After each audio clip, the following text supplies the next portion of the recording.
साथियों, आम लोग जिनकी साल 2023 में रही खूब चर्चा। भारत के लिए साल 2023 कई वजहों से खास रहा। इस साल भारत चंद्रयान मिशन में सफल रहा तो क्रिकेट टीम ने भी शानदार खेल दिखाया। राजनीति में विपक्षी दलों के गठबंधन इंडिया का जन्म हुआ तो मध्य प्रदेश, राजस्थान और छत्तीसगढ़ जैसे राज्यों में नए और चौंकाने वाले चेहरे मुख्यमंत्री की कुर्सी तक पहुंच गए। लेकिन इस साल कई आम लोग भी मीडिया की सुर्खियों में रहे। सोशल मीडिया पर किसी की निजी जिंदगी की चर्चा होती रही तो गांव का कोई लड़का खेतों में गाते गाते बॉलीवुड तक पहुंच गया।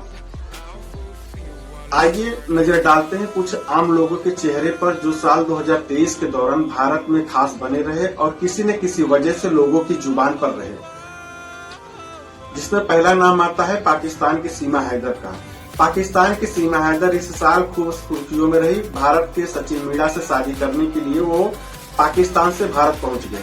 सीमा ने अपने पाकिस्तानी पति गुलाम हैदर को छोड़ दिया और बिना वीजा के ही चोरी छिपे भारत पहुंच गए। सचिन उत्तर प्रदेश के ग्रेटर नोएडा के रबुपुरा गांव के रहने वाले हैं, जबकि सीमा हैदर पाकिस्तान के कराची की। साल 2019 में पबजी गेम खेलते हुए सीमा और सचिन के बीच प्यार हो गया था। सीमा अपने 4 बच्चों के साथ 13 मई 2023 को भारत पहुंची और सचिन के साथ रहने लगी। हालांकि पुलिस को अवैध तरीके से सीमा के भारत आने की सूचना मिलने के बाद उन्हें गिरफ्तार भी कर लिया गया था। सीमा के मुताबिक वो नेपाल के रास्ते भारत आई थी। सीमा हैदर की शादी साल 2014 में जकोबाबाद के रहने वाले गुलाम हैदर से हुई थी। इस शादी से उन्हें 4 बच्चे हुए। बाद में दोनों कराची शिफ्ट हो गए। साल 2019 में गुलाम हैदर काम के सिलसिले में सऊदी अरब चले गए। यही वह समय था जब सीमा की बातचीत सचिन मीणा से शुरू हुई थी। नंबर 2 पर आते हैं मिथिलेश भाटी। सीमा हैदर और सचिन की प्रेम कहानी के दौरान ही मिथिलेश भाटी का नाम भी काफी सुर्खियों में रहा। सचिन के पड़ोस में रहने वाली मिथिलेश अपने बयानों की वजह से सोशल मीडिया पर विवादों और चर्चा में रही। सचिन सीमा की प्रेम कहानी पर मिथिलेश ने कई तरह के बयान दिए थे।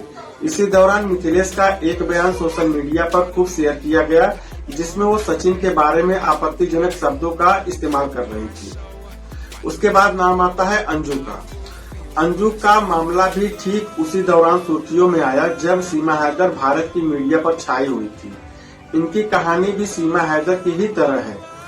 अंजू भारतीय महिला है जो अपने पाकिस्तानी मित्र के प्रेम में जुलाई महीने में राजस्थान के भिवाड़ी से पाकिस्तान के खैबर पख्तूनख्वा पहुंच गई। पाकिस्तान के खैबर पख्तूनख्वा के नसरुल्लाह और अंजू के बीच साल 2020 से ही फेसबुक के जरिए बातचीत हो रही थी।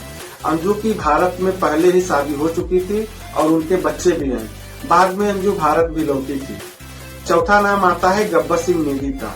इसी साल दिवाली के दिन उत्तराखंड के उत्तरकाशी में निर्माणाधीन सिलक्यारा सुरंग का हिस्सा ढहने से उसमें 41 मजदूर फंस गए थे। भारत में स्थानीय से लेकर अंतर्राष्ट्रीय मीडिया भी लगातार इस मामले को कवर कर रहा था। सभी मजदूरों को आखिरकार 17 दिनों की मशक्कत के बाद सुरक्षित निकाल लिया गया था। इन्हीं मजदूरों में गब्बर सिंह नेगी भी शामिल थे। 51 साल के नेगी फोरमैन के तौर पर सुरंग में काम कर रहे थे। उन्होंने सुरंग में अपने साथियों को काफी हिम्मत दी थी। कई साथी मजदूरों ने नेगी के हौसले का जिक्र किया था। गब्बर सिंह नेगी उत्तराखंड के ही हरिद्वार के पास कोटद्वार के रहने वाले हैं। 5वां नाम आता है अमरजीत जयकर का। बिहार के समस्तीपुर जिले के एक छोटे से गांव शाहपुर पटोरी के अमरजीत जयकर इसी साल की शुरुआत में अचानक सुर्खियों में आ गए। करीब 20 साल के अमरजीत गांव और खेतों में गाने गाकर फोन से रिकॉर्ड कर सोशल मीडिया पर शेयर किया करते थे। इसी दौरान फरवरी महीने में बॉलीवुड के गायक सोनू निगम ने इनके एक गाने को ट्वीट किया था और अगले ही दिन फिल्म अभिनेता सोनू सूद ने अमरजीत को अपनी आने वाली फिल्म में गाने का ऑफर भी दे दिया। इनका नाम अमरजीत है, लेकिन आशिकी 2 मूवी देखकर उन्होंने अपने नाम के साथ जयकर लगा लिया। उस फिल्म में नायक का नाम राहुल जयकर था जो एक गायक है। इस तरह के गाना गाने की वजह से अमरजीत को लोग पागल भी कहते थे। एक बार बिहार के ही मुजफ्फरपुर में एक शादी में अमरजीत गाना गा रहे थे तो लोगों ने इनका फोन बंद करा दिया। लोगों को संदेह हो रहा था कि वो खुद गा रहे हैं या फोन की मदद से लोगों को धोखा दे रहे हैं। अभी आप एक गाने में काम करने जा रहे हैं सोनू सूद के। पहला कमाई से क्या कुछ करेंगे घर में? जो मैंने शायद आपको बताया था, जो कि पिताजी का साइकिल है ना, तो वो खरीद के दूंगा। हाँ। और एक फोन दूंगा क्योंकि उनके पास फोन नहीं है। हाँ। तो अपने पिताजी के सपने को पहले पूरा करेंगे। बिल्कुल बिल्कुल। हाँ वाह, बहुत अच्छा सोच है। एक गाना हिंदी में हम चाहेंगे कि हिंदी नहीं, हाँ जो सोच रहे हैं कि भोजपुरी का जो अश्लीलता है, जी जी मैं वही गाना भी गाऊंगा। हाँ। कभी सुनने का आदत डाल लीजिए अश्लील एकदम। सुनने वाले भैया। हो तो है का बतलाई हो, वाह। कैसे समझाई हो तो है का बतलाई हो तो है का समझाई हो, अब हो के जुदा तो से जियल न जाई हो, कि चांद जैसन, कि चांद जैसन चेहरा तुहार दिल हमार। छठवां नाम आता है मयंक का। हरियाणा के महेंद्रगढ़ के रहने वाले मयंक इसी साल कौन बनेगा करोड़पति के जरिए सुर्खियों में आ गए। नवंबर महीने में मयंक ने केबीसी जूनियर में 1 करोड़ रुपए जीते थे। मयंक महज 12 साल के हैं और इतने कम उम्र में इतनी बड़ी रकम जीतने पर वो खूब चर्चा में रहे। मयंक ने 17 सवालों में 16 सवालों का सही जवाब दिया। वो 8वीं क्लास में पढ़ते हैं और पंजाबी गानों के शौकीन हैं। नाम आता है जैस्मीन कौर का। 2023 के सबसे टॉप मीम्स में से एक just looking like a wow रहा। इसमें से जैस्मीन कौर का नाम रातों रात मशहूर हो गया। यह दिल्ली में कपड़े की दुकान की मालकिन जैस्मीन का डायलॉग था जो आज भी बहुत वायरल है। इसे मशहूर करने के लिए फिल्म अभिनेत्री दीपिका पादुकोण ने अहम भूमिका निभाई है। बुटीक चलाने वाली jasmine Kaur ladies suit, kurti वगैरह का वीडियो बनाकर सोशल मीडिया पर डालती है। एक दिन वीडियो में उन्होंने एक आउटफिट के बारे में so beautiful, so elegant, just looking like a wow dialogue का इस्तेमाल किया था। यह डायलॉग देखते देखते वायरल हो गया।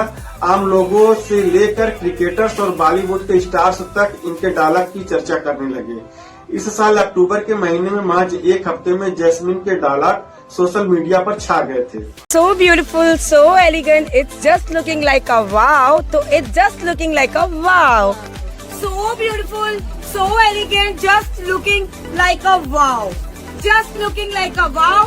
उसके बाद 8वां नाम आता है खुशबू आनंद का। इसी साल अगस्त के महीने में बिहार के बांका जिले के प्रोन्नत मध्य विद्यालय की टीचर खुशबू आनंद काफी चर्चा में रही। असल में बच्चों को गुड टच और बैड टच के बारे में बताते हुए उनका एक वीडियो सोशल मीडिया पर कई लोगों ने शेयर किया था। उसके बाद कई यूजर्स ने बच्चों को समझाने और सिखाने के खुशबू के तरीके की काफी तारीफ भी की थी। दरअसल कई बार माँ बाप तक को पता नहीं होता कि बच्चों के साथ कोई अश्लील हरकत कर रहा है, तो बच्चों को इसके बारे में किस तरह से बताया जाए। खुशबू ने बच्चों को जिस तरह से गुड टच और बैड टच को समझाया और वीडियो में हर टच के बाद अपनी प्रतिक्रिया भी दी। इससे खुशबू अचानक सुर्खियों में आ गई थी। नहीं हाँ बैड टच है, नहीं करना चाहिए। हाँ नहीं करना चाहिए, बहुत अच्छा। मैम ये बैड टच है, नहीं करना चाहिए। हाँ मैम ये गंदा बात है। नहीं, अरे हम तुमको प्यार ना कर रहे हैं। बैड टच है मैम। हाँ बैड टच है, नहीं करें, नहीं करना चाहिए। वेरी गुड, शाबाश। तुम उठो, क्या नाम है बेटा तुम्हारा? सुलेखा। सुलेखा, अरे वाह वेरी गुड, तुम तो बहुत अच्छी हो। अरे वाह, कितना क्या पापा क्या? नहीं मैम ये बैड टच है। हाँ नहीं मैम। नहीं बेटा, अच्छा तुम नहीं हुआ बेटा? नहीं मैम ये बैड टच है। नहीं बेटा, हम तो तुमको प्यार न कर रहे हैं। कौन बोला है? हाँ नहीं मैम ये बैड टच है। बैड टच है? फिर क्या हुआ? नहीं मैम ये बैड टच है। तो वेरी गुड, बहुत अच्छा। ये अभी बोले ना, ताली दो, शाबाश। क्या नाम है तुम्हारा? आदित्य कुमार। ये गुड टच की बैड टच? Good touch. वाह, कौन सा क्लास में पढ़ते हो बेटा? क्लास 1। क्लास 1, वेरी गुड, तुम बहुत अच्छे बच्चे हो। बैठ जाओ। तो कौन सा टच किए? कौन टच? Good touch. नहीं, वेरी गुड। कौन कौन सा बैड टच होता है? गर्दन छूना होता है बैड टच, ये सब छाती छूना होता है बैड टच, ये सब होता है बैड टच, और ये सब गर्दन होता है आगे पीछे सब बैड टच होता है। कमर के नीचे छूना गुड टच की बैड टच? क्या होता है? तो किसी को बैड टच करने देंगे? हाँ, बैड टच करने दोगी? हाँ, नहीं मैम बैड टच है। क्या है? Bad touch. अरे नहीं बैड टच है। नहीं, ये बैड टच नहीं। देखो बहुत अच्छा, अगर हम बोले भी कि वो बैड टच नहीं है या अंकल भी बोले कि ये बैड टच नहीं है तो मानोगे क्या? वेरी गुड, बहुत अच्छा, ताली दीजिए। तो सपना बताइए, बैड टच कौन कौन होता है? ऐसा होता है, ऐसा होता है, ऐसा होता है, ऐसा होता है, ऐसा होता है, ऐसा होता है, ऐसा होता है, ऐसा होता है, ऐसा होता है, ऐसा होता है, अच्छा, कोई अगर बैड टच करेगा तो क्या करोगी? ऐसे करके भाग जाएंगे, मम्मी पापा को लेके बोल देंगे। बैड टच करने दोगी किसी अंकल को? नहीं, कभी नहीं जाएंगे।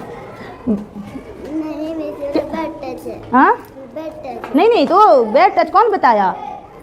सीखे। सीखी हो, वेरी गुड। तो बैड टच करने हम नहीं देंगे। सपना के लिए ताली। छाती को छूना था यहाँ पे, कौन टच? ये पीछे छूना, आगे छूना, कमर और पेट को छूना, होठों को छूना। उसके बाद नाम आता है प्रेम गुप्ता का। झारखंड की राजधानी रांची के रहने वाली प्रेम गुप्ता अक्टूबर महीने में अचानक खबरों का हिस्सा बन गए थे। उस दौरान ईंट भट्ठा चलाने वाले प्रेम की तस्वीर और वीडियो मीडिया और सोशल मीडिया पर वायरल हो गए। इसकी वजह थी उनकी अपनी बेटी के तलाक लेने के फैसले का स्वागत करना। प्रेम गुप्ता की इकलौती बेटी साक्षी गुप्ता की कुछ महीने पहले ही शादी हुई थी, लेकिन कुछ वजहों से शादी चल नहीं सकी और उन्होंने रिश्ता खत्म करने का फैसला किया। साक्षी ने जब यह बात अपने पिता को बताई तो उन्होंने न सिर्फ बेटी के इस फैसले का साथ दिया, बल्कि उन्हें धूमधाम से घर वापस भी लेकर आए। उनकी बेटी की घर वापसी उसी अंदाज में हुई जिस अंदाज में वह अपने घर से विदा होकर ससुराल पहुंची थी। बेटी को इस अंदाज में घर वापस लाने का फैसला प्रेम गुप्ता का था। प्रेम गुप्ता के मुताबिक जब बेटी गलत नहीं है तो उसे सम्मान पूर्वक घर लेकर आना चाहिए। उसके बाद 10वां नाम आता है आदित्य कुमार का। बिहार के पटना में 6ठी क्लास में पढ़ने वाला यह लड़का 2023 में सोशल मीडिया पर खूब छाया रहा। दरअसल एक निजी न्यूज पोर्टल के एक वीडियो में रिपोर्टर कैमरे पर कुछ छात्रों से सवाल कर रहा होता है। एक छात्र कई गलत जवाब दे देता है तो आदित्य पूरे आत्मविश्वास के साथ उत्तर देने आगे आता है। उससे रिपोर्टर सवाल करता है कि सबसे फेवरेट सब्जेक्ट कौन सा है। इस पर आदित्य पहले आए बोलता है। ऐसा लगता है कि उसने सवाल ठीक से सुना नहीं या समझ नहीं पाया। सोशल मीडिया पर आदित्य का यह आए बोलने का अंदाज काफी शेयर किया गया। हालांकि वीडियो में दिखता है कि बातें यही नहीं खत्म होती हैं। आदित्य से जब दोबारा उसके फेवरेट सब्जेक्ट के बारे में पूछा जाता है तो वह उत्तर देता है कि बैंगन। तुम इधर आओ, तब तुमसे ही पूछेंगे। इधर आओ, किस क्लास में तुम पढ़ते हो, नाम बताओ। हाँ, आदित्य कुमार 6 क्लास में पढ़ते हैं। 6 क्लास में पढ़ते हो, ठीक है। ये बताओ कौन सा सब्जेक्ट अच्छा लगता है? आए? कौन सब्जेक्ट अच्छा लगता है? बैगन। अरे सब्जेक्ट, विषय। इंग्लिश। इंग्लिश अच्छा लगता है, हाँ? अच्छा, इंग्लिश अच्छा लगता है हाँ। ना? हाँ? अच्छा, ये बताओ कि कोई पोयम याद है इंग्लिश का? यस। हाँ। कौन पोयम याद है? 55, 50, 55 का ये स्पेलिंग याद है अभी। 100 भी। अरे पोयम कौन याद है? कविता। कविता। इंग्लिश में पोयम याद है? नहीं याद है। इंग्लिश अच्छा लगता है। अच्छा, ये बताओ कि किस स्कूल में पढ़ते हो? 6 में। स्कूल बताओ ना। कन्या मध्य विद्यालय 6 क्लास। कन्या मध्य विद्यालय में हो? हाँ, 6 क्लास। 6 क्लास में हो। अच्छा, पढ़ाई लिखाई में मन लगता है? हाँ। टीचर आते हैं? यस। रोज टीचर पढ़ाते हाँ। हैं? नीतीश कुमार कौन है? हाँ, नीतीश कुमार बिहार के मुख्यमंत्री हैं। बहुत बढ़िया, बहुत बढ़िया। अच्छा, देश के प्रधानमंत्री का नाम क्या है? नीतीश कुमार। है? लालू यादव। लालू यादव? क्या? प्रधानमंत्री मोदी। पूरा नाम बताओ। मोदी सरकार। अरे पूरा नाम बताओ। मोदी सरकार। अरे प्रधानमंत्री जी का पूरा नाम क्या है? लंगटे कर दे रहा है। ऐसे नहीं करो, ये पढ़ने वाला बच्चा है। तू बता, तू बहुत हंस रहा है। कौन स्कूल में पढ़ते हो? हम बोलेंगे। हाँ, बोलोगे, बोलो। ए कैसे करते हो जी? पढ़ने वाला बच्चे हो कि नहीं हो? आओ, तुम आओ। ये लड़का ठीक है, तुम बोलेगा तो तुम भाग जाता है। नहीं, माथा नहीं फाड़ना, इसको रख दो। और जो करेगा उससे भी सवाल पूछेंगे, वो कितना पढ़ता है, ठीक ना? पूरा नाम बताओ। प्राइम मिनिस्टर, देश के प्राइम मिनिस्टर का पूरा नाम, प्रधानमंत्री का। मोदी सरकार। मुख्यमंत्री मोदी सरकार नाम। सर बताए हैं? मोदी सरकार नाम है तो काची बोल। सर बताए हैं? प्रधानमंत्री के नाम है मोदी सरकार, नरेंद्र मोदी सरकार। नरेंद्र मोदी सरकार। हाँ। अच्छा, ये बताओ, तेजस्वी यादव को जानते हैं? हाँ, तेजस्वी यादव। कौन? हाँ? कौन है? पूरा कमला नेहरू नगर के जीनाने वाला वही है। और कौन है? अरे वो है कौन? असली नाम बताओ जी, नाम पूरा फेमस है। तेजस्वी यादव।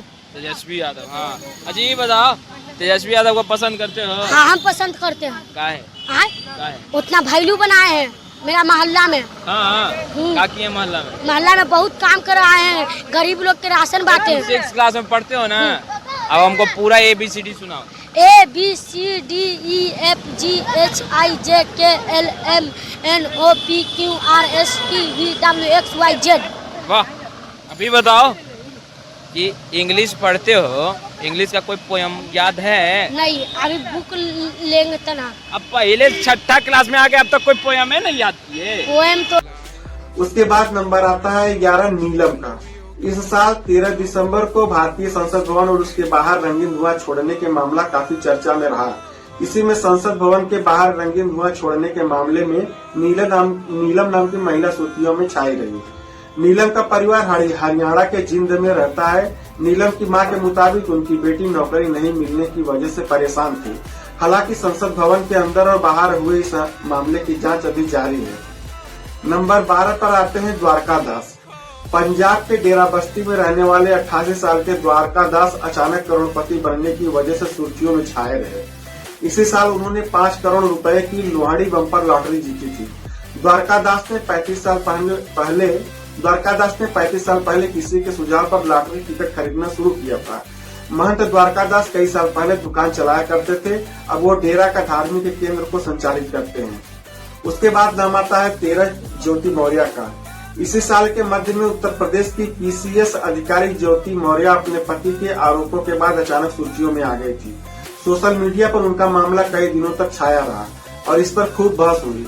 दरअसल उनके पति आलोक मौर्य ने आरोप लगाया था कि SDM बनने के बाद ज्योति मौर्य ने उन्हें छोड़ दिया है।